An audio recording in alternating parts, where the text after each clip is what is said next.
Oh, Chris, that was just lovely. Welcome, everyone. I can't tell you how happy I am to be home again. I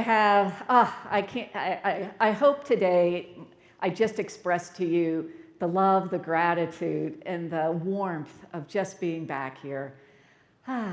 This is Pride Month, and it's such a happy reminder if we allow ourselves just to be authentic and have that strength and that knowing, and especially that connection with God, divine spirit, whatever term you want to call it, but just that connection of oneness to really let your light shine. And for me, that's what Pride Month means.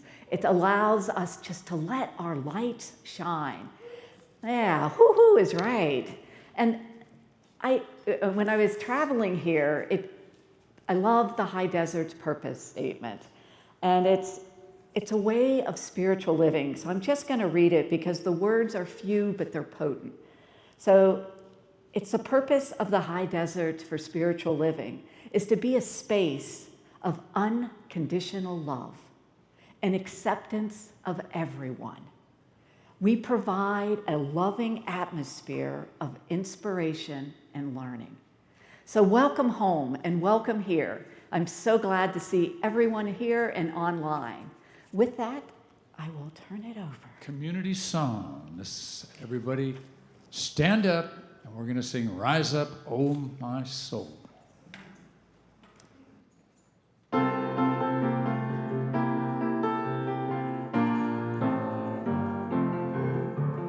Rise up, oh my soul.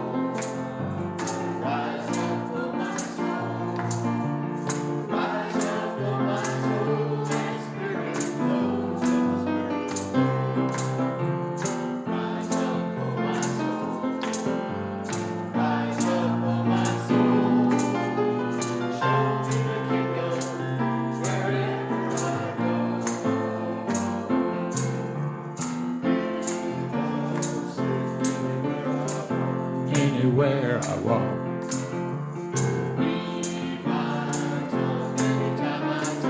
Anytime I talk, make people love God, make them stronger with every word, help them see that heaven is all around.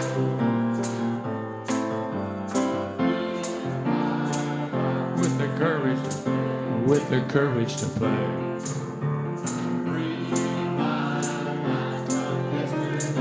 From yesterday, tell people what's true and let me know what's mine to do. Help me to do it each and every day. Rise up, oh my soul. Rise up, oh my soul. Rise up, oh my soul. Let spirit flow.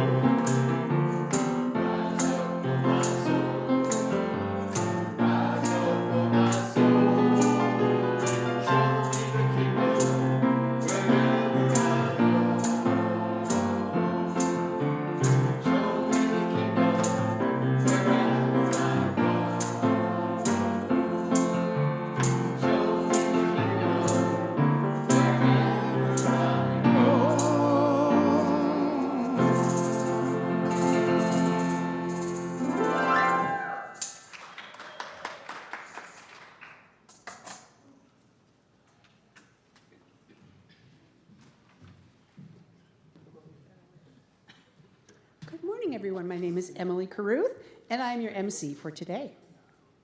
Here at the High Desert Center for Spiritual Living, we are an all-inclusive center of love. We recognize and celebrate each person as uniquely divine. We view each person as an individualized expression of the one spirit in all. Together, we are co-creating a world that works for everyone.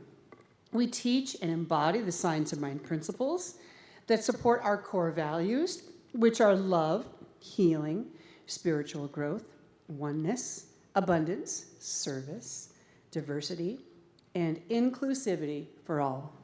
Thank you for choosing to be here today, and welcome home.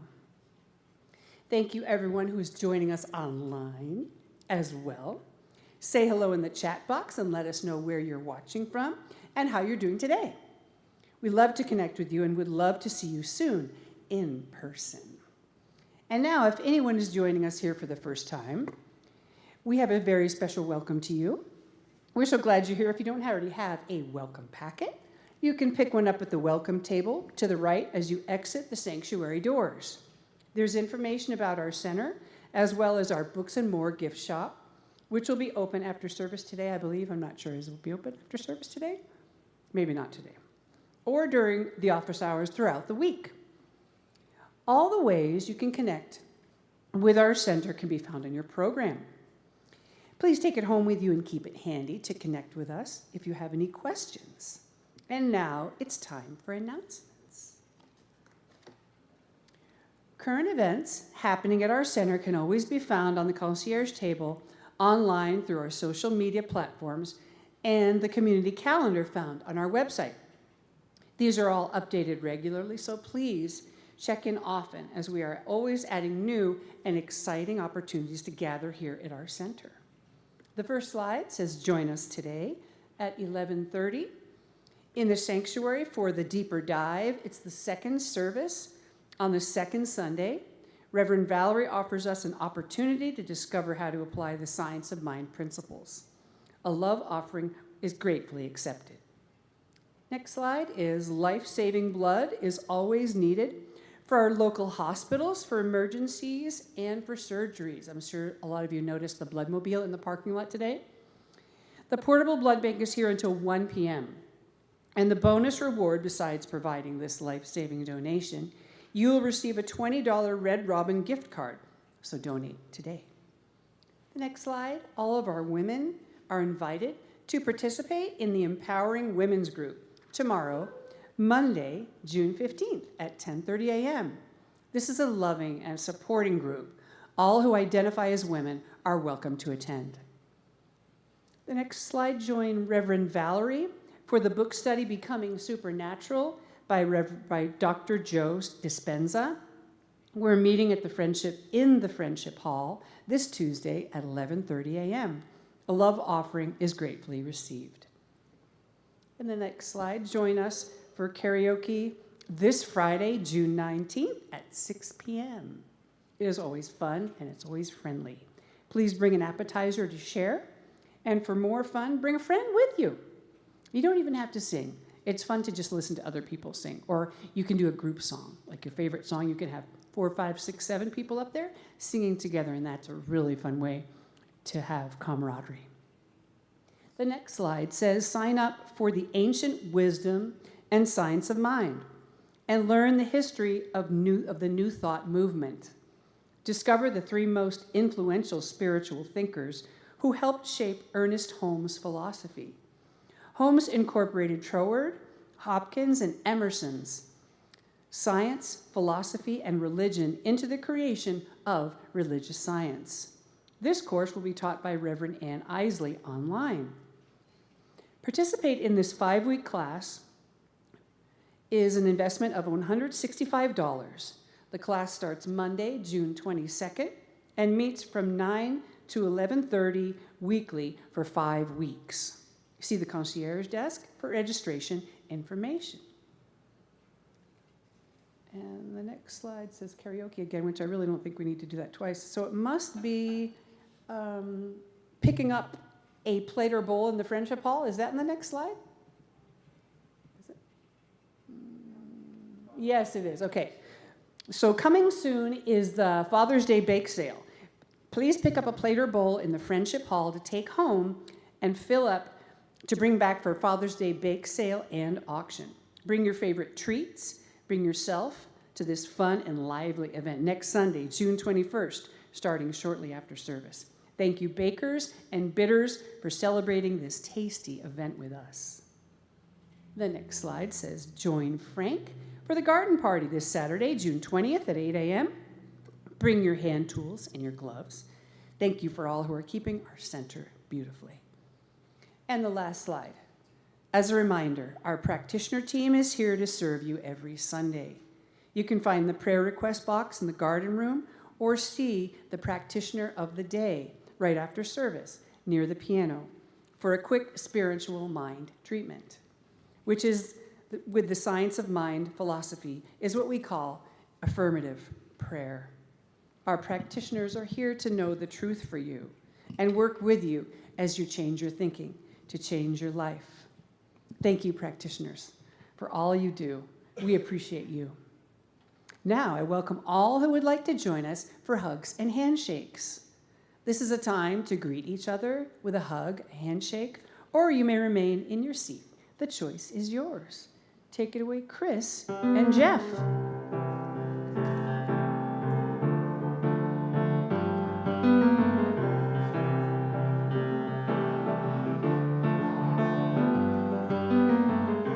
It's not unusual to be loved by anyone.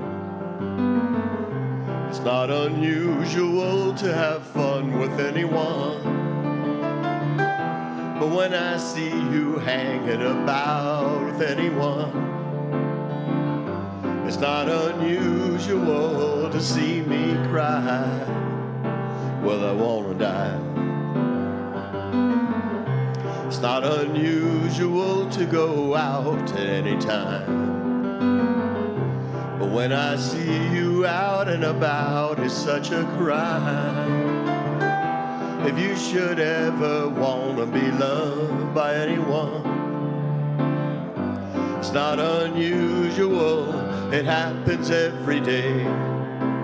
No matter what you say, you'll find it happens all the time. Love will never do what you want it to. Why can't this crazy love be mine?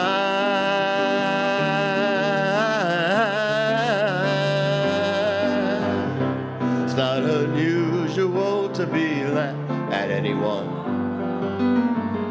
It's not unusual to be sad with anyone. But if I ever find that you've changed at any time, it's not unusual to find that I'm in love with you. Whoa, whoa, whoa, whoa, whoa, whoa, whoa, whoa, whoa, whoa, whoa, whoa, whoa, whoa.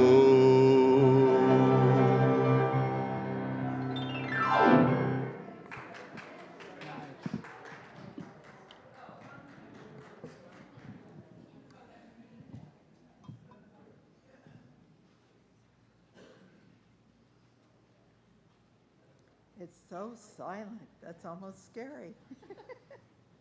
Good morning. Morning. Please join me. You can't hear me? Oh, pull the mic down closer. Yeah. Is that better? Perfect. Sorry. Please join me. Oh, okay. Please join me for our affirmation today. I'll read it once, and then you can join me for 2 times more. There's a reverse of words here in the sentence, and so it just caught me off. Sorry. But anyway, I recognize the divine presence within me. Please join me. I recognize the divine presence within me. I recognize the divine presence within me. Thank you. Now it's time to read Dr. Ernest Holmes' promises together. They are in your program and on the screens. I keep the promise that I have made myself to affirm in this moment that I am abundant, healthy, wealthy, strong, and happy. I keep the intention to daily speak this truth to my inner soul, telling it that it is wonderful and marvelous, that it is one with the great cause of life, truth, power, and action. I whisper these things into my soul until it breaks forth into songs of joy with realization of its limitless possibilities. I assure my soul. And now for our contemplation time. I invite you to relax and breathe and enjoy the moment.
Lillian will now join me and light the flames of faith. We perform the Flames of Faith ceremony to promote the universal consciousness of life, which acknowledges that all peoples in all faiths, all beings, come from one great universal presence, which we call Spirit.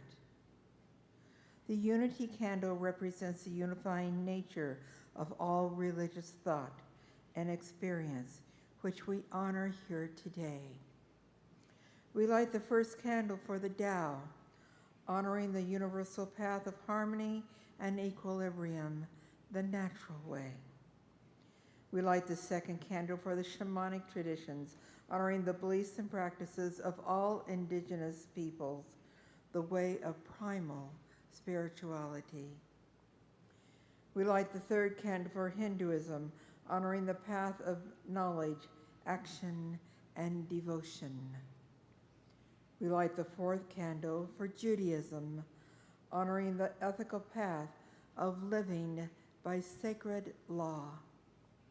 We light the fifth candle for all forms of Buddhism, honoring the Four Noble Truths and the path of compassion. We light the sixth candle for all forms of Christianity, honoring the Christ consciousness as the path of love. We light the seventh candle for all forms of Islam, honoring devotion to prayer and the path of compliance with the will of God as the highest calling. We light the eighth candle for the universalistic religion of Baha'i, honoring the path of unity and peace. We light the ninth candle, acknowledging all forms of new thought, honoring the metaphysical path of mental healing through the practice of universal spiritual principles. We light the 10th candle for inclusivity, affirming that all are welcomed here. And as Lillian lights the healing candle, please put silently into the light names of loved ones, knowing that they have the experience of eternal love.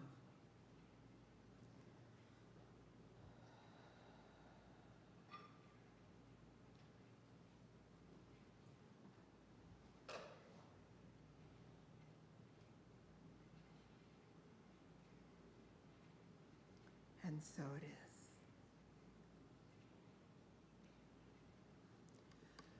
And let us keep in that spiritual place.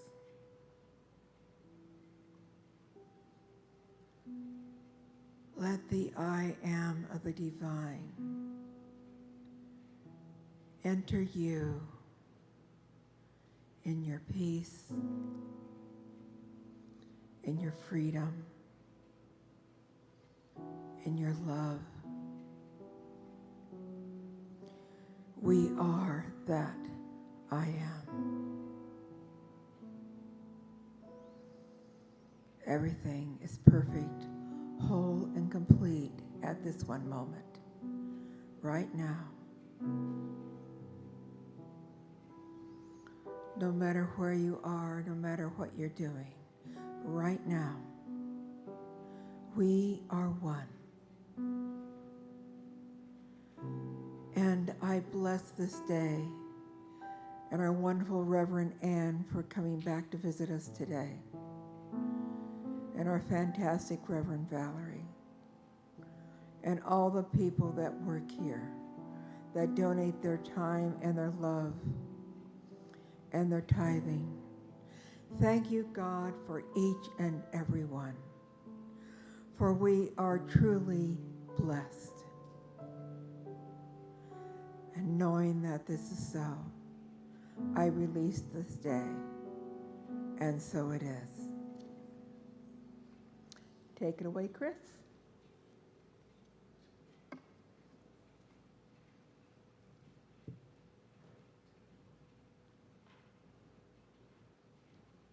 I think it's time for Reverend Anne. Reverend Anne Eisele. I'm in the house. So let's bring the roof down today. How's that? I'm on the mic. Like once again, it's such a joy, absolute joy to be here. You truly are my spiritual community, so I thank you for all your wishes. I do feel them. And so it's, like I said, it truly is coming home. I want to give you a quick update. I have moved to the Philadelphia area, and along the way, I earned my Pennsylvania real estate license. And so my thought was, I know, cool, huh? Another career. My thought was, I haven't lived in Pennsylvania since I started my career as an engineer. So we're talking 30 years ago or more. And it's like, all right, where do I live? So I thought, real estate. If I get to help people find a home, sell a home, I'm going to learn all about the area and figure out where I want to live while building a community.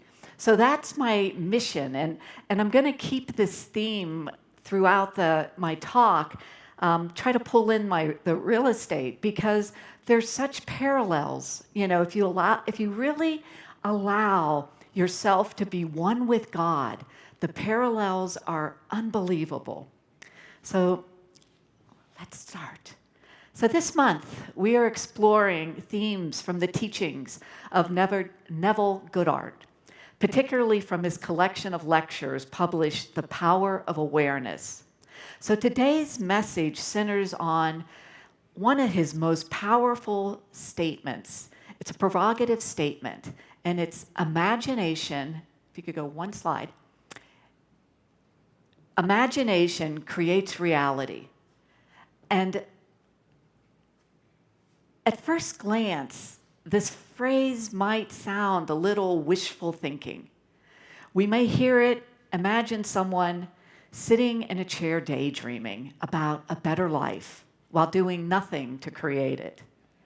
But that's not what Goddard's saying.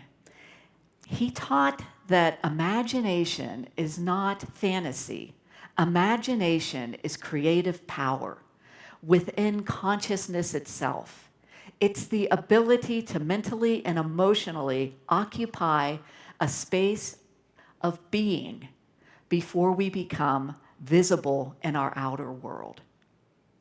So Goddard's central teaching on imagination creates reality can be summarized in one sentence. You do not attract what you want. You experience what you are conscious of being. Think about that just for a moment. You do not attract what you want, but you experience what you are conscious of being. Being in that present moment, being with the one source, the being. So most of us focus our lives on what we want. We want better health, more prosperity, relationships, meaningful work, or greater peace of mind. Yet Goddard tells us that wanting is not enough. The question is not, what do you want? The deeper question is, what are you being? Big shift. If I consciously identify myself as someone who's lacking, struggling, unworthy, then those assumptions become the lens through which I experience my life.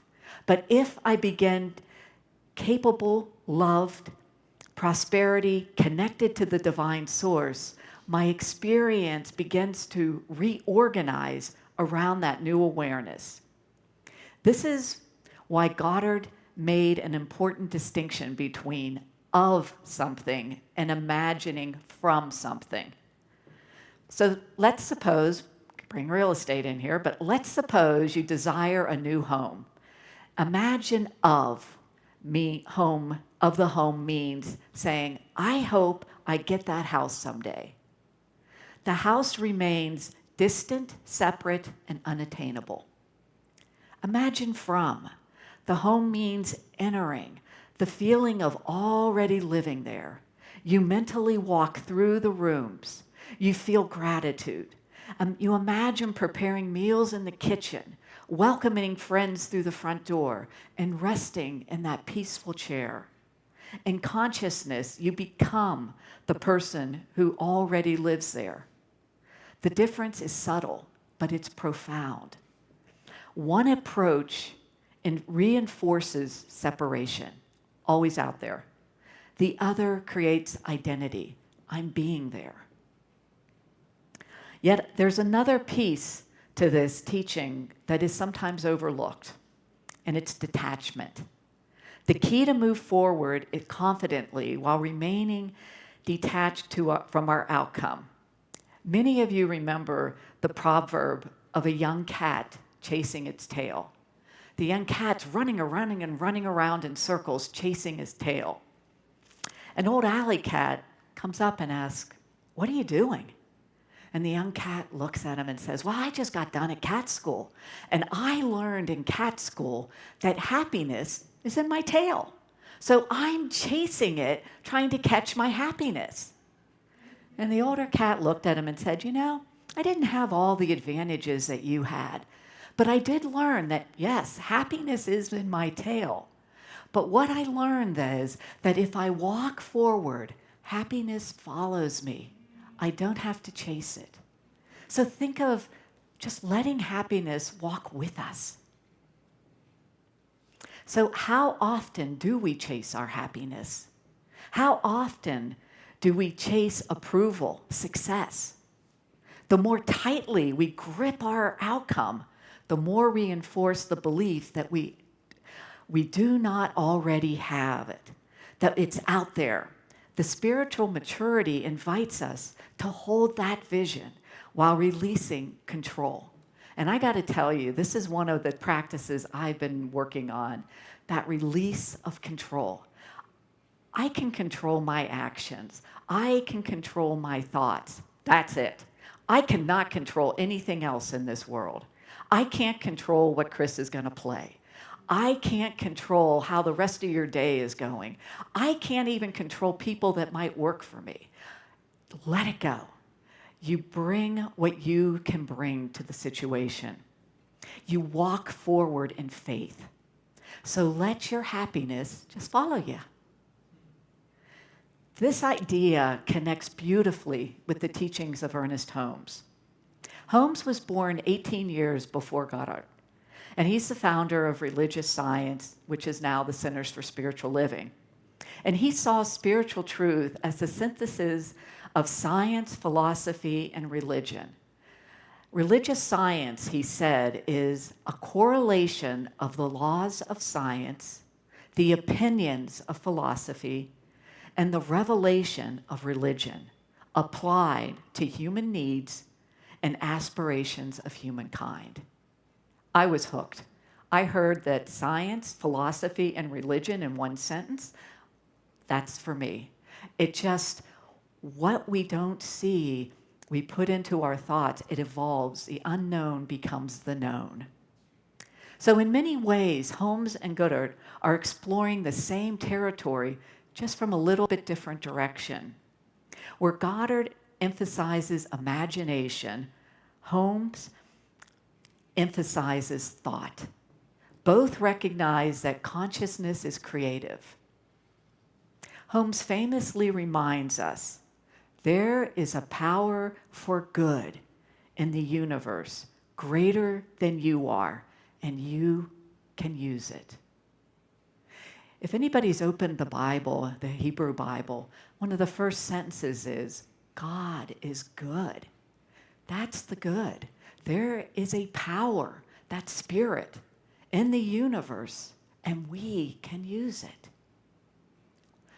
To me, that's an empowering statement. Notice that Holmes did not say we must create reality entirely through effort. He taught that the divine intelligence already operating throughout creation. Our role is not to force life into submission. Our role is to align ourselves with the creative process already unfolding. It's that flow. Holmes wrote that our thoughts move into an infinite medium that respond according to the nature of our thoughts. But he was careful to say that transformation is not accomplished merely by holding thoughts. It comes from knowing truth and becoming a living embodiment of that truth of faith, that truth of knowing, that truth of experience. It's relying on that truth. And that is the essence of religious science. We live in a spiritual universe. God is in and through and around and for me. Therefore, learning how to think is learning how to live the life we imagine, that creative imagine. But what does that look like in everyday life? So to answer that question, I thought I'd move another generation up and bring in the works of Wayne Dyer. Dyer carries many of these metaphysical ideas into the modern era. His famous statement, "Change the way you look at things, and the things you look at change," beautifully echoes the teachings of Holmes and Goddard. He also has a saying that really resonates with me. It's, the old thing, when the student is ready, the teachers will appear. So the student, being myself, was ready when I heard Dyer say, I've been listening to his audio tapes. He said, "What you think about expands." It's said in so many different ways, but that one started resonating. I could really visualize that. What I think about expands. It's going to make me a lot more cautious about what am I thinking about? What are those thoughts? So Dyer describes 4 pathways of life. And these pathways help us understand how imagination becomes manifestation. So like anything, there's structure to help understand what's going on. So the first pathway is discipline. And discipline is training the body and mind to do what we choose. If we want to master a skill, we practice. If we want to be stronger faith, we practice faith. If we want healthier relationships, we practice love and communication. Discipline creates the foundation upon which transformation is built. So getting to my example, moved to Philadelphia, got my real estate license, and I joined a brokerage because they are responsible for my actions. I'm basically a salesperson that's overseen. I'm an independent contractor, but you work for a brokerage. So I chose one that has 250 agents, which is huge. And the guiding force of this was training. They highly believe in training, the discipline, the practice. So about 2 weeks ago, I did what they call Breakthrough 120. And the goal of Breakthrough 120 is to have 10 real estate conversations 5 days a week for the next 120 days to set you up for 9 agreements. And a conversation would be a 2-way exchange with someone about real estate. So this goes on for 4 months, 5 days a week. So thinking about it, what does that do? Having 50 conversations a day just to talk about real estate. And it doesn't have to be real estate. If it's something you want to learn and do in your life, it's that focus, that practice, that discipline. I'm going to repeat this till it becomes a habit. I am going to get so good at talking to people. What do I want to accomplish in Philly? I want a community. I want a place to live. I'm going to meet 50 people a week, talking about real estate. It's pulling these things into your life, that discipline, that practice, but doing it with the unconditional love. When I talk to these people, I'm not selling them a house or selling them, trying to sell their house. I am creating their thoughts into what they want to evolve. All I have to do is provide the resources of how that's done, provide them with information, with the technology. Are you looking for school systems? Are you looking for retirement?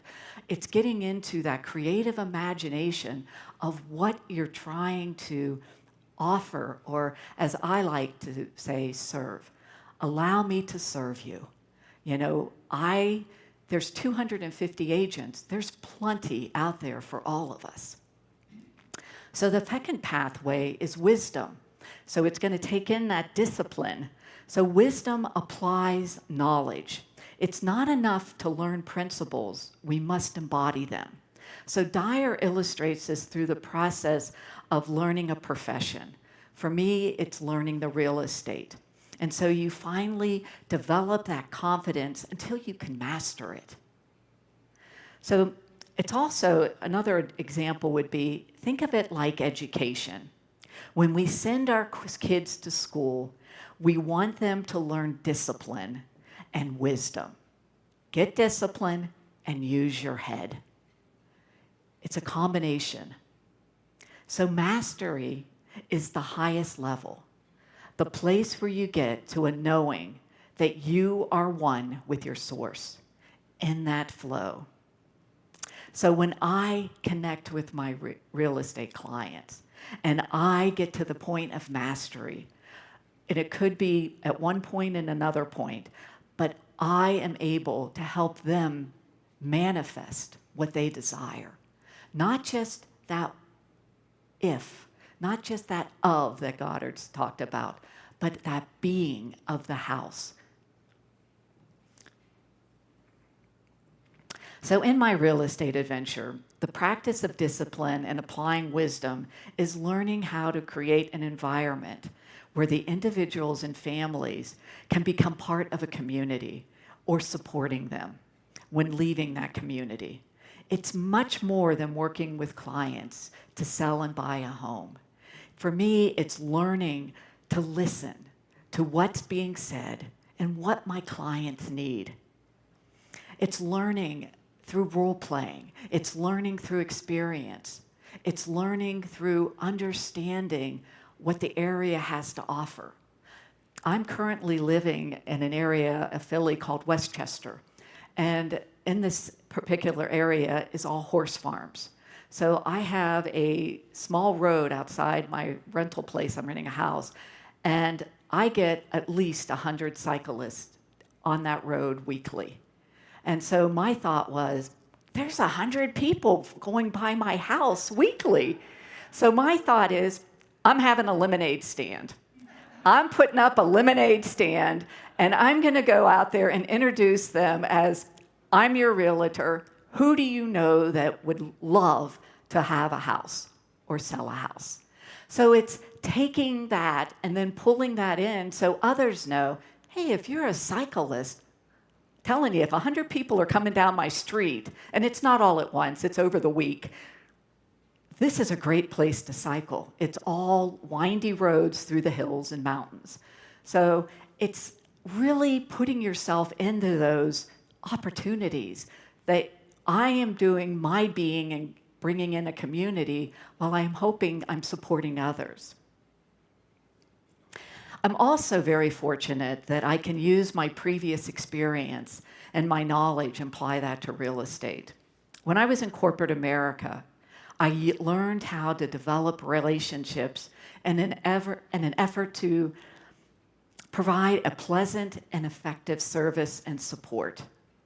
Now, through discipline and wisdom, I'm incorporating my previous experience as being a negotiator, somebody that can make things happen and also understand both sides of the situation, and to be able to bring that to my clients. Because if you think about real estate, if you're buying a home, what do you want it for? The least you can pay. If you're selling, what do you want? The most that you can get. That's a huge gap. So, I come in the middle of this and say, quoting a term, what's a win-win here? What works for both? So both of you are happy. One doesn't feel bitter like, oh, I gave away so much. And one doesn't feel, man, I got a deal, or they do feel, man, I got a deal, but it's that both of them come away happy.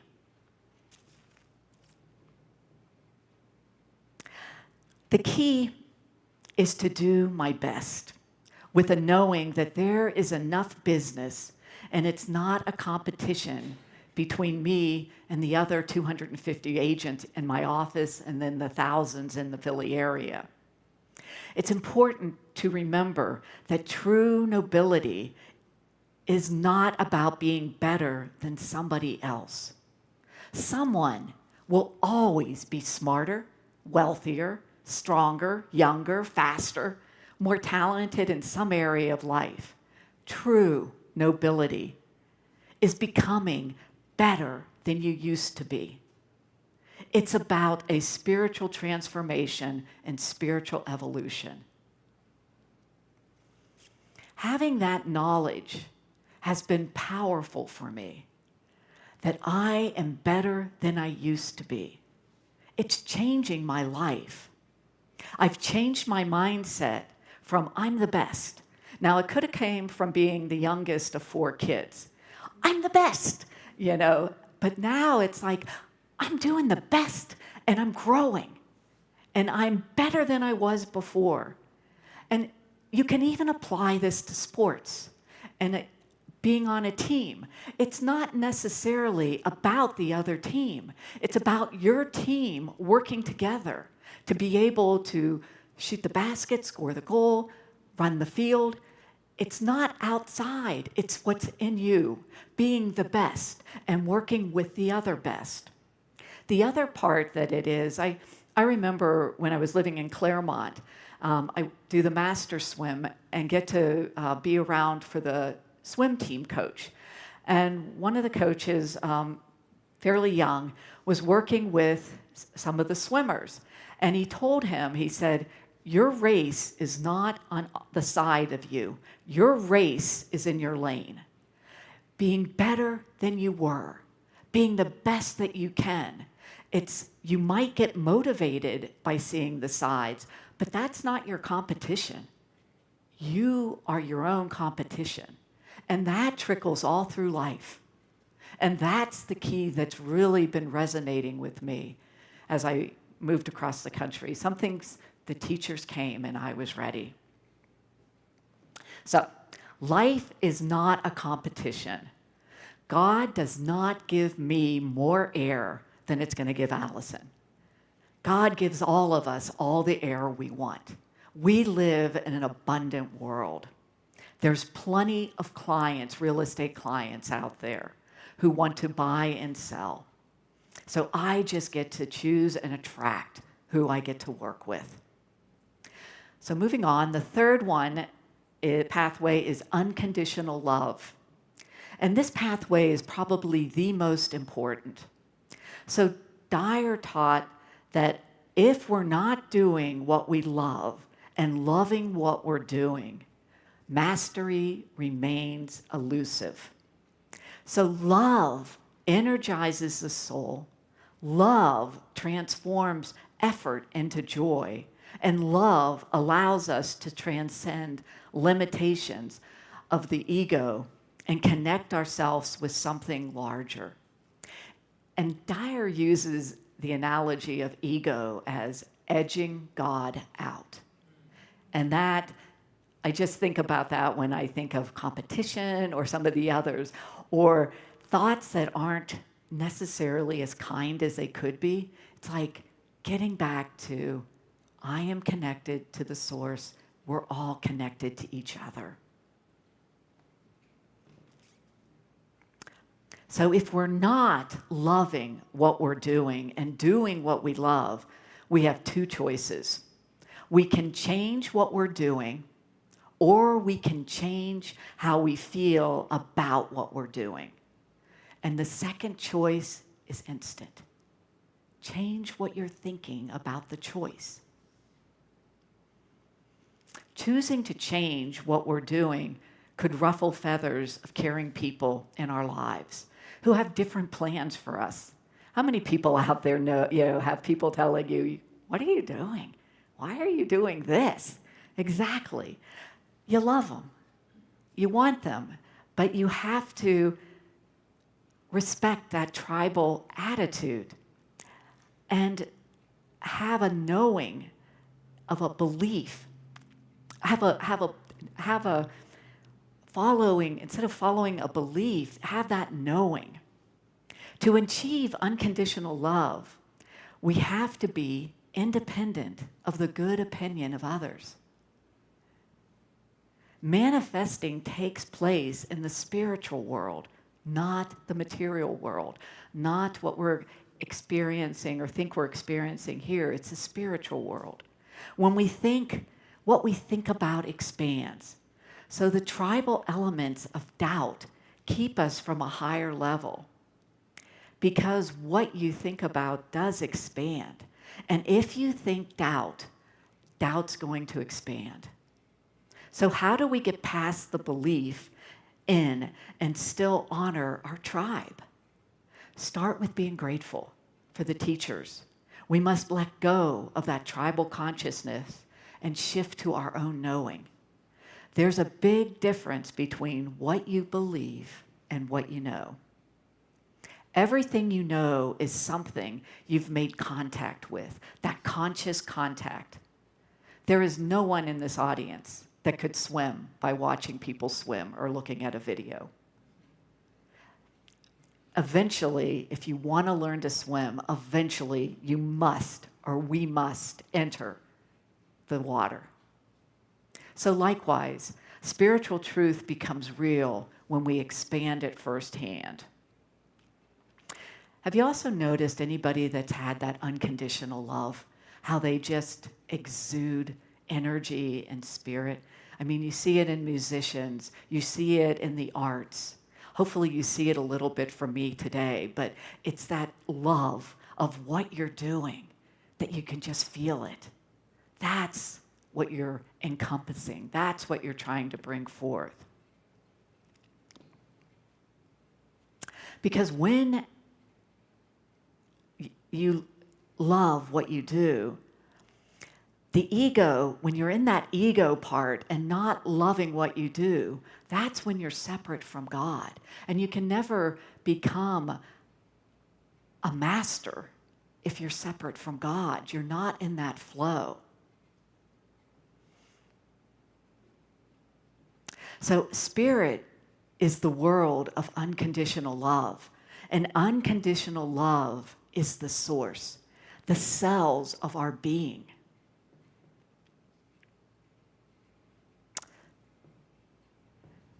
So getting back to my example of 120 breakthrough, one of the sayings they had in there is, if you stand for your limitations, you get to keep them. How many times have we limited our growth, our way of doing it? So our fear is not that we set our limitations too low. Our fear is that we achieve them. So meaning we could do so much more.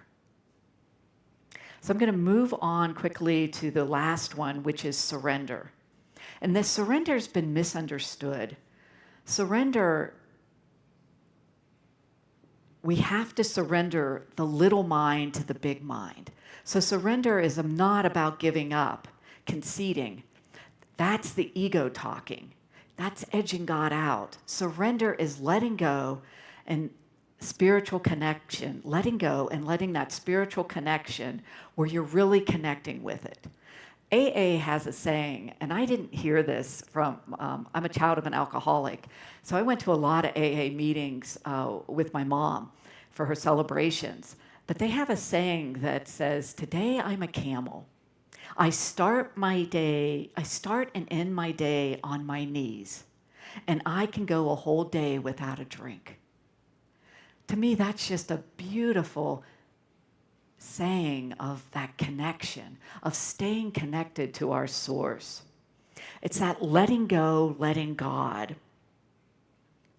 And I've had so many of these surrenders throughout my life, in tough situations where I had to create for my mother's memorial service, I had to reach out to people all across the country asking, I wanted stories so that I could share them with everybody. So I had to create a small paragraph getting across that I really want these special stories and do it from love. And I remember just sitting at my computer, closing my eyes, connecting with my source and letting it flow through me. I got unbelievable stories, and most of them said, what you wrote was beautiful. It just, when you allow things to flow through, that's the surrender, that you're not controlling it.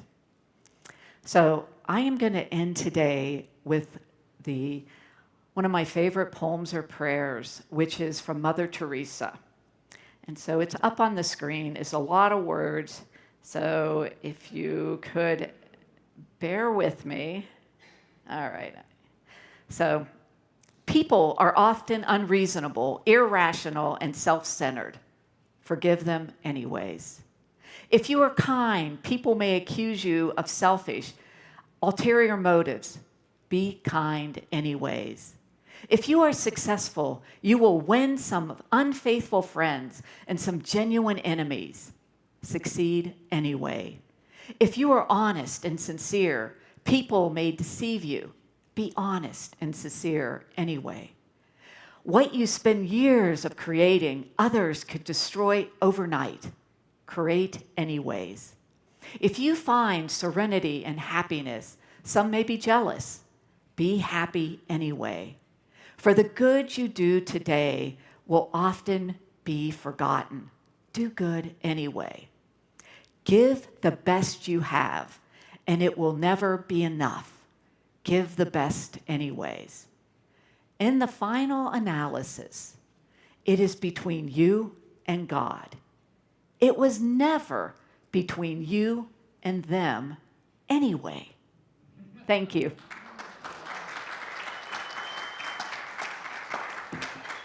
So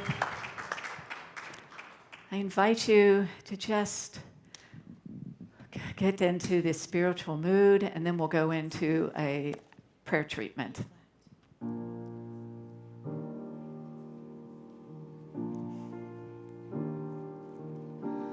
I breathe out, I breathe in, I am still, I go within.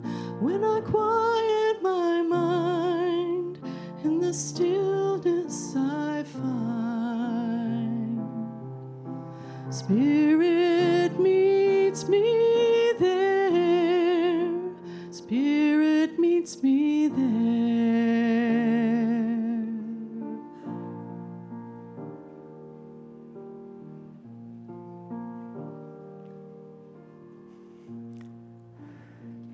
As we center ourselves in that beauty, that oneness of God, that one source, that one love, abundance, allowing of nature. And I know that I am one with this Spirit. And I speak my word for all of us, that we are one with Spirit and with each other. And as we just pull in, as we follow our paths, our unique individual paths, as we just connect with that Spirit, that oneness, and we know that truth, faith, knowledge is all of ours. We are spiritual beings. We are alive. We are unconditional love. And we just let that shine, and we let it glow and just radiate out into the universe, into the community, across the vast deserts. And I am so grateful for this opportunity. I am so grateful for this community, for this love, for the support, for the kindness. And I gently and I easily release this into the universal law, knowing all is well, all is good, and so it is. Thank you.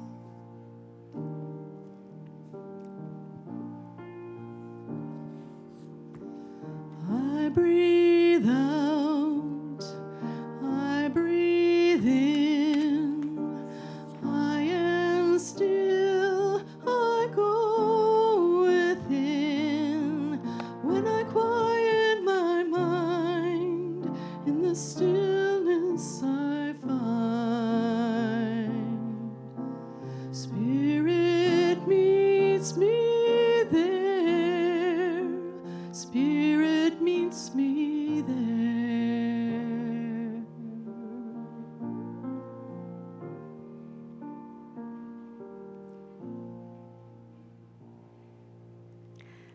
Thank you, Chris. Kelly, that was stunning. Beautiful, beautiful. It's the best time now. Time for the offering. That circle. Nope, one more song. No, one more song. Sorry. That's quite all right. Time for one more song. Yeah. Not yet, guys. Have a seat. Have a seat right there. Please have a seat. Sit up front. Come on down.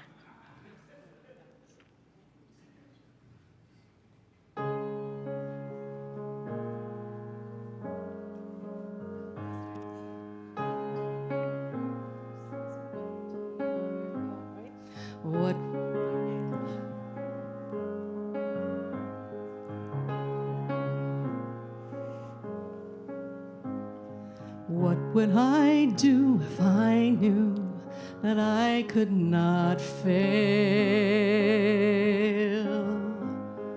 If I believed, would the wind always fill up my sails? How far would I go? What could I achieve? Trusting the hero in me. If I were brave, I'd walk the razor's edge where true believers dare to tread. I'd never lose faith, even when losing my way. What step would I take today if I were brave?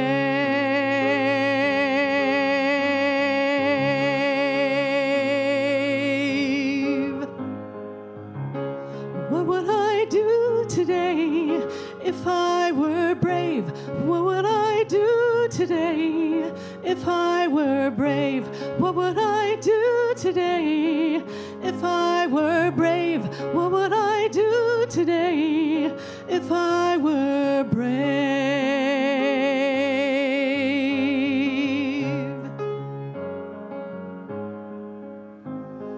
What would you all meant to do? What you secretly dream?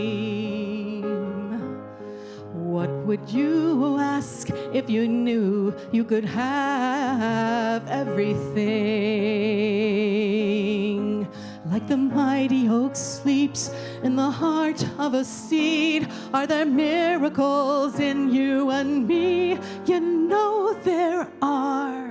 If I were brave, I'd walk the razor's edge where true believers dare to tread. I'd never lose faith, even when losing my way. What step would I take today if I were brave?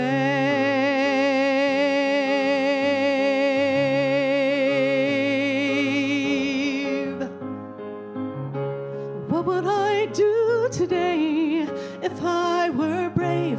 What would I do today if I were brave? What would I do today if I were brave? What would I do today if I were brave? If I refuse to listen to the voice of fear, with the voice of courage whisper in my ear,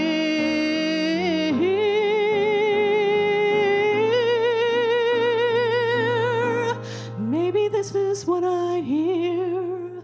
I am brave enough to move ahead where true believers dare to tread. I never lose faith, even when losing my way. What step will I take today? I am brave.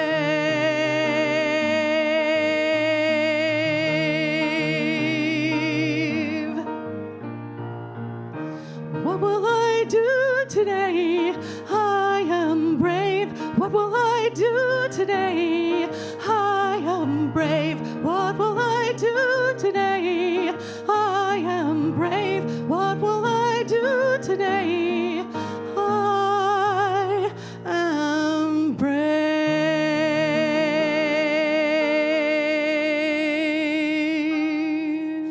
Oh, let's hear it for Kelly Tamio. Chris, thank you. I love how at the end you changed the words just a little. What would I do that I'm brave? Not if, that I am brave. So thank you for that. We are all brave. And I as the ushers come forward, and this is one of my favorite times, and you can come forward, I won't send you away. This is the time where it's that circle of giving, receiving, giving. And if you would, I think we have the affirmation of giving. Do we have it on a slide? Or Oh, yeah. I know it's in the programs. So as I give, I set abundance in my ocean. My offering blesses this content And returns to me, multiplied multiplied abundantly through expected and unexpected channels of good. I am grateful, I am generous, and I am abundantly supplied. So it is. Yes. So,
God, that one source, that source of abundance. And I am so grateful for the abundance that you are providing this center that does such good work. Whether you're here in person or listening online, it's greatly appreciated. It keeps us strong, it keeps us vibrant, it keeps us evolving and multiplying out into the community. And for that, I am truly grateful.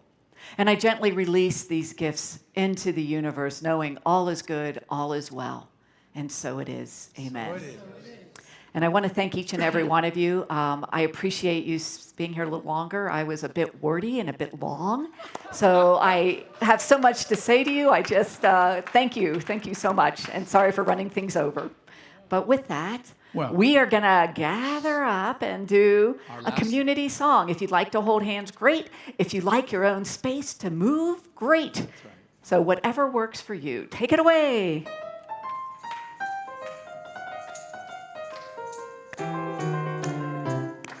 I can't help it. God makes me wanna sing. Oh, yeah. I can't help it. God makes me wanna sing.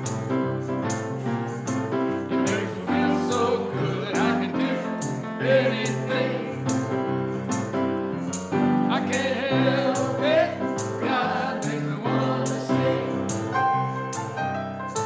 I can't help it. God makes me wanna sing. It makes me feel so good. I can do anything.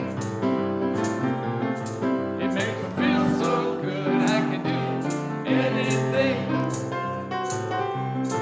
It makes me feel so good. I can do anything. Please. Life is good. Please stick around. We're having our second service at 11:30. And we're just going to get deeper and deeper, but this is more interactive. So looking forward to seeing everybody a little bit more. Thank you.